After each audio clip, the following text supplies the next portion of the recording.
पिछली क्लास में हमने 5 चेंजेस के बारे में बात किया, एक जनरल और एक स्पेशल। जनरल में आपके 3 आ रहे थे और स्पेशल में आपके 2 आ रहे थे। जनरल चाहे रिपोर्टिंग मार्क प्रेजेंट पे हो या पास्ट पे हो, सब में अप्लाई है। स्पेशल में 2 हो रहे थे। टेंस का बदलाव जो कि अभी हम नहीं पढ़े, आइडिया लग चुका है हमें, लेकिन उसके बारे में हम डिटेल जान जाएंगे। फिलहाल आज हम 2 बदलाव के बारे में बात करेंगे, खास करके वो बदलाव जो रिपोर्टिंग वर्ब यानी सेट वाला जो है, यानी सेट 2 को कई बार हम टोल में कर दे रहे हैं, कई बार आस्क में अभी देखा हमने कर दिया था।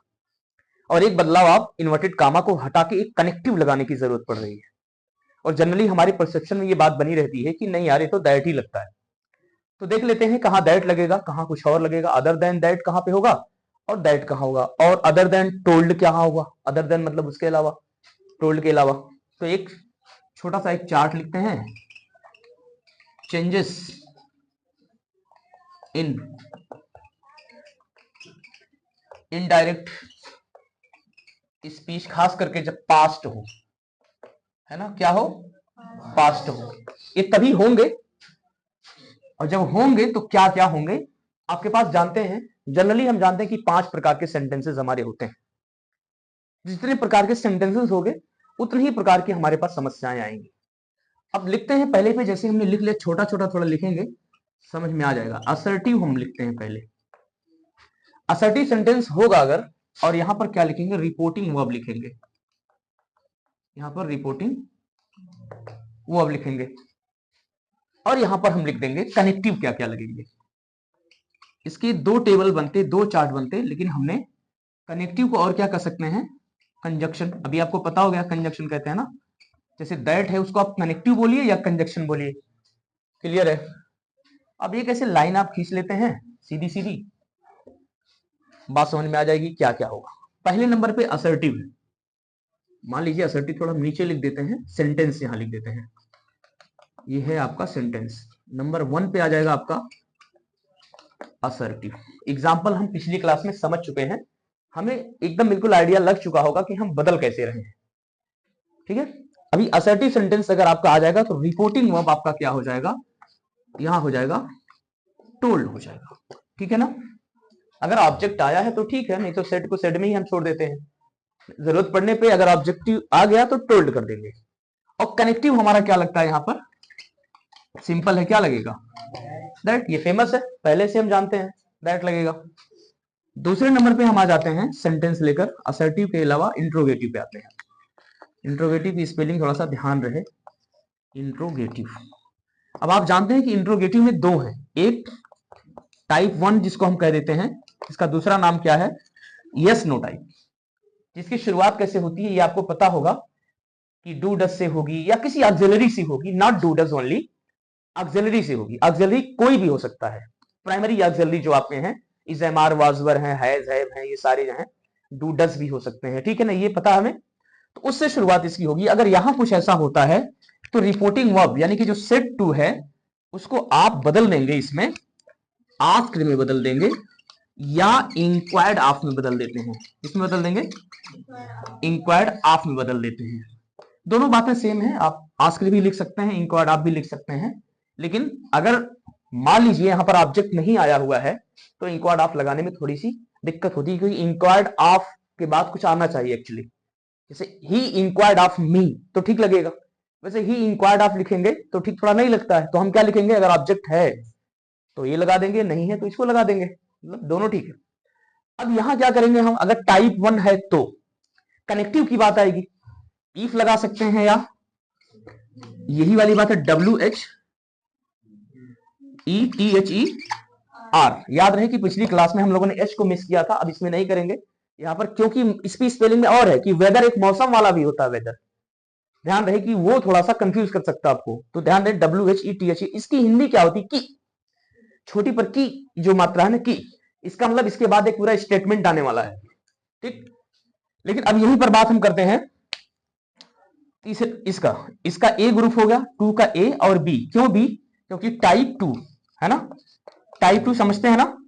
इसकी शुरुआत किससे होती है, किसी WH क्वेश्चन से होती है, जैसे हु हो गया, हुज हो गया, वाई हो गया, व्हेन हो गया, उसको टाइप 2 कहते हैं। और इसको हम डिस्क्रिप्टिव क्वेश्चन भी मानेंगे, क्योंकि आंसर इसका डिटेल में देना पड़ता है थोड़ा, ठीक है ना, यस नो में जवाब नहीं चलेगा। जैसे आप, क्या आप खाना खा रहे हैं, आप बोलेंगे यस या नो, लेकिन आपसे पूछिए आप स्कूल क्यों जाते हैं, बोलेंगे यस। ये क्या मतलब हुआ? आपने कहा आप खाना क्यों खाते हैं, बोले नो। ये क्या बात हुई? डिस्क्रिप्टिव डिटेल आपको आंसर देने पड़ेंगे। आप खाना क्यों खाते हैं? हम स्वस्थ रहने के लिए, हम ऊर्जा प्राप्त करने के लिए, मल्टीपल रीजन है खाना खाने के पीछे, लेकिन यस नो में तो नहीं दे सकते।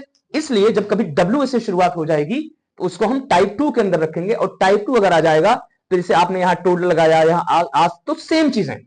यहां भी हम क्या करेंगे, रिपोर्टिंग वर्ब में कोई बदलाव नहीं करने वाले। यहां भी क्या होगा, आस्क या इंक्वायर्ड, ये चीजें आपके लिए इंपॉर्टेंट है कि ये दोनों सेम सेम है। लेकिन फिर वापस आते हैं, जब कभी कनेक्टिव की बात आएगी तो ये स्पेशल केस बन जाता है। यहां अलग से कोई कनेक्टिव नहीं लगता। WH क्वेश्चन यहां लिख सकते हैं इटसेल्फ, ये हम एग्जांपल में समझेंगे। यानी जो वाई है ना, व्हेन जो है, वाई जो है, हु जो है, वही खुद ही कंजक्शन बन जाएगा।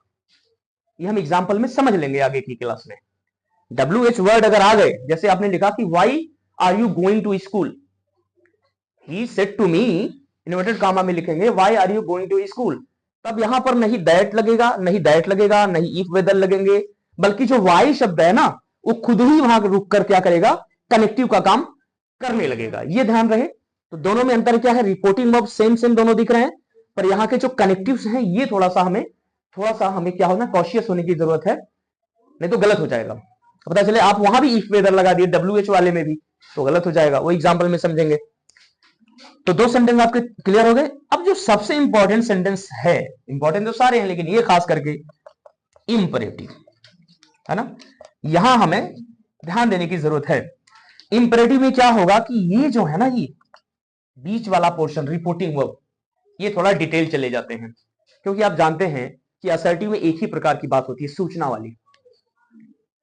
क्वेश्चन वाले में सिर्फ क्वेश्चन पूछते हैं आप, क्वेश्चन में हालचाल भी पूछेंगे मान लीजिए, तो वो सवाल ही तो है। हाउ आर यू आपने किसी से कहा तो वो क्वेश्चन ही है ना, कि ऑर्डर दे दिया आप हाउ आर यू के, मैंने कहा हाउ आर यू, आप दौड़ते गए पानी ले आए, ऐसा तो नहीं होगा।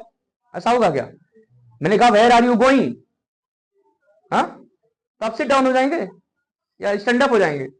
नहीं होंगे। मैंने कमांड क्या दिया आपको, why are you going to school, आप स्कूल क्यों जा रहे हैं, आप मुझे आंसर देंगे। तो क्वेश्चन वाले सेंटेंस में भी, इंट्रोगेटिव में दो ही तरीके की बातें होती है, मिला जुला के क्वेश्चन ही होता है। असर्टिव में मिला जुला के हम इंफॉर्मेशन ही देते हैं। प्रधानमंत्री जी भाषण दे रहे हैं, ये स्पीच है, सूचना आपको मैंने दे दिया। आज मिट्टी का तेल बट रहा है, ये सूचना मैंने आपको दे दिया। कि मिट्टी का तेल बट रहा, मैंने बोल दिया, आप बहुत उदास हो गए, बैठ के लगे रोने होने, पूरा भावुक हो जाएंगे क्या, आप मिट्टी का तेल बट रहा, मैंने इंफॉर्मेशन डिलीवर किया भाई, ऑर्डर थोड़ी दिया है। मैंने कहा आज मिट्टी का तेल बटेगा, तो मैंने ये नहीं कहा जाओ मिट्टी का तेल ले आओ, ये मेरा ऑर्डर नहीं है, मेरी इंफॉर्मेशन दी। तो असर्टिव में हम इंफॉर्मेशन देते हैं और इंटरोगेटिव में हम सवाल करते हैं, लेकिन इंपरेटिव में मल्टीपर्पज बातें करते हैं, मल्टीपल वे में हम बात करते हैं, ऑर्डर भी देते हैं, रिक्वेस्ट भी करते हैं, कमांड भी देते हैं। बात समझ ना, जैसे बहुत सारे लोग हैं तो कमांड देंगे, आप प्रेयर में क्या करते हैं, कमांड देते हैं ना, बहुत सारे हैं कि हम कहेंगे सिट डाउन, दो जनी बैठे और बाकी लोग खड़े हैं कि हम तो नहीं बैठेंगे, हमको नहीं बोला, नहीं, दैट इज कमांड। कमांड में सारे लोग, इसीलिए कमांडर होते हैं, ठीक बात। तो जब बातें ज्यादा होंगी, सेंटेंस के अंदर सेंस बहुत है इंपरेटिव में, कहते हैं ना एक सेंटेंस बहुत सारे काम कर रहा है ना, बहुत सारे काम कर रहा हो, तो अगर वो बहुत सारे काम कर रहा है तो उसके रिपोर्टिंग वर्ब भी बहुत टाइप के बनेंगे। मान लीजिए ऑर्डर की बात उसके अंदर हो रही है तो ऑर्डर्ड लिखेंगे, रिक्वेस्ट की बात हुई तो रिक्वेस्टेड लिखेंगे, एडवाइस की बात होगी तो एडवाइस्ड लिखेंगे। क्लियर है? तो यहां पर हम दो तीन लिख लेते हैं, जैसे यहां क्या क्या हो सकता है, ऑर्डर्ड भी हो सकता है, कमांडेड भी हो सकता है कि नहीं हो सकता, कमांडेड भी हो सकता है, रिक्वेस्टेड भी हो सकता है, एडवाइज्ड भी हो सकता है,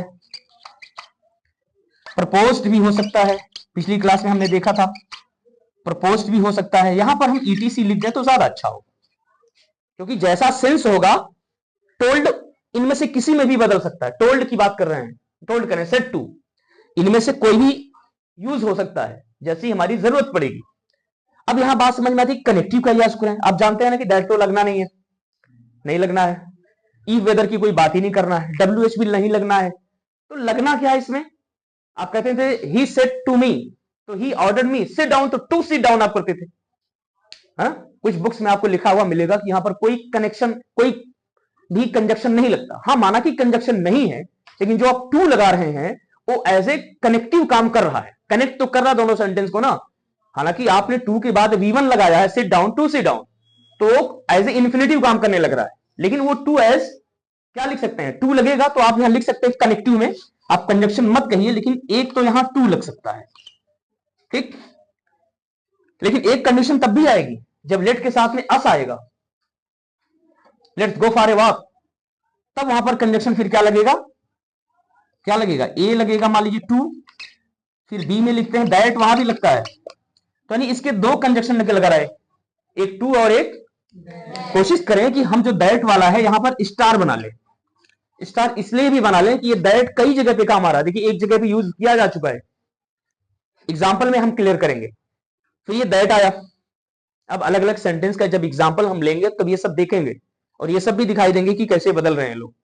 फिर यहां पे आपका दैट आ गया, जब लेट के बाद अस आएगा, कहते हैं ना let's go for a walk, तो वहां भी कंजक्शन क्या हो जाता है, दैट हो जाता है।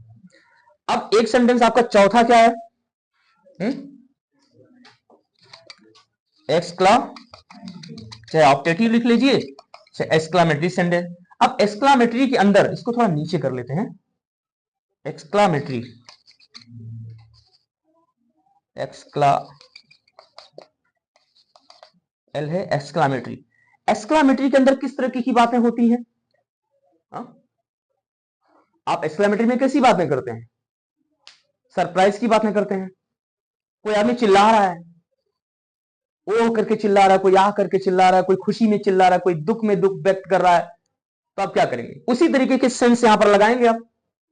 तो यहां तो जब कोई सेंस आपको समझ में नहीं आएगा कि चिल्ला रहा है कि खुश हो रहा है, मान लीजिए आपको पता ही नहीं चल पा रहा है, पता तो चल ही जाना चाहिए, हुर्रे अगर हुर्रा कह रहा हो तो पता खुश है, एलास कहा तो दुख है, फाई फाई कहा तो नफरत है, छी छी की बात वो कर रहा है। तो उसी हिसाब से आप यहां पर सेट टू को बदलेंगे। तो दो तीन, मैं जब कुछ ना समझ में आएगा तो सीधे एक्सक्लेम्ड लिख के छोड़ दीजिएगा। क्या एक्सक्लेम्ड लिख देंगे, यहां पर क्या लिख देंगे। अब थोड़ा बहुत समझ में आ गया तो सरप्राइज भी तो लिख सकते हैं, कि नहीं लिख सकते हैं, सरप्राइज भी लिख सकते हैं। अच्छा कोई चिल्ला रहा है दुख से, क्राइड आउट, क्या लिख सकते हैं, क्राइड आउट भी लिख सकते हैं। समझ रहे हैं, कोई संवेदना व्यक्त कर रहा है, बहुत ज्यादा दुखी हो गया है, समझ रहे हैं, तो आप क्राइड आउट भी कर सकते हैं। अब यहां पर कंजक्शन, सबसे अच्छी बात है कि यहां भी दैट का ही प्रयोग होगा। क्या होगा, दैट का प्रयोग हुआ। अब यहां पर जगह बची नहीं है, तो इसका मतलब इसको मैं नीचे लिख देता हूं 5वें पे, ऑप्टेटिव। क्या लिखेंगे, ऑप्टेटिव। अब समझना है कि ऑप्टेटिव सेंटेंस में कैसी कैसी बातें होती हैं। जब कभी ऑप्टेटिव सेंटेंस आता है तो दो तरीके की बातें खास करके आप नोटिस करते हैं। एक तो किसी को या तो आशीर्वाद आप देते हैं, या तो शुभकामनाएं आपको किसी को दे रहे हैं, या तो उसके प्रति आप अभिशाप दे रहे होंगे। आपने किसी को कहा कि भगवान करे कि वो सफल हो जाए, ये तो ऑप्टेटिव सेंटेंस की बात है ना। तो ये क्या है, शुभकामनाएं हैं। और कामनाएं दो प्रकार की हैं, एक अच्छी कामना करते हैं, एक किसी के लिए आप नकारात्मक कामना भी कर, भगवान करे कि वो नर्क में चला जाए, ईश्वर करे कि लड़के मर जाए, ऐसा भी आप कह देते हैं किसी को नाराज होकर, may God go to hello,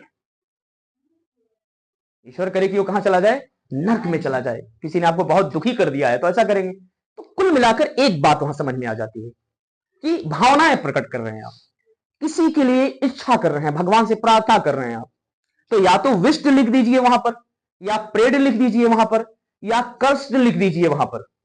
prayed लिखेंगे तो प्रार्थनाएं दोनों हो जाएंगी। ब्लेस्ड लिख सकते हैं आप, अगर किसी को क्लियर है कि हाँ आशीर्वाद ही दे रहे हैं आप, तो आप क्या लिखेंगे, ब्लेस्ड। वो भी नहीं समझ में आया, अभिशाप है तो कर्स्ड। वो भी नहीं समझ में आया तो सब ना समझ में आया तो प्रेड लिख दो, सारी बात खत्म है, दोनों आ जाएगा, कुछ ना समझ में आए। फिर आप क्या लिख सकते हैं, प्रेड के अलावा विश्ड लिख सकते हैं। तो ये चार बातें आपको समझ में आ गई, क्या क्या, एक कर्स लिख सकते हैं, कर्स्ड, या विश्ड, या और क्या बोले, कर्स्ड, विश्ड, ब्लिस्ड, और एक। तो जब कुछ भी समझ में नहीं आएगा तो क्या लिख देना है, या तो विश्ड लिख देना है या तो प्रेड लिख देना है। मान लीजिए कुछ ऐसा कठिन शब्द आ गया, मान लीजिए किसी ने कह दिया कि ईश्वर करे कि वो बर्बाद हो जाए, रुइन।